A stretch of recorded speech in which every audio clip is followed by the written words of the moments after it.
مسلمانوں،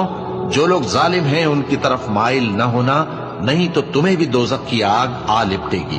اور اللہ کے سوا تمہارے کوئی دوست نہیں ہوں گے، پھر تمہیں کوئی مدد بھی نہ ملے گی۔ اور دن کے دونوں سروں یعنی صبح اور شام کے اوقات میں اور رات کی چند ساعتوں میں نماز پڑھا کرو، کچھ شک نہیں کہ نیکیاں گناہوں کو دور کر دیتی ہیں۔ یہ ان کے لیے نصیحت ہے جو نصیحت قبول کرنے والے ہیں، اور صبر کیے رہو کہ اللہ نیکوکاروں کا اجر ضائع نہیں کرتا۔ تو جو امتیں تم سے پہلے گزر چکی ہیں ان میں ایسے ہوش مند کیوں نہ ہوئے جو ملک میں خرابی کرنے سے روکتے؟ ہاں، ایسے تھوڑے سے تھے جن کو ہم نے ان میں سے نجات بخشی، اور جو ظالم تھے وہ انہی باتوں کے پیچھے لگے رہے جن میں عیش و آرام تھا،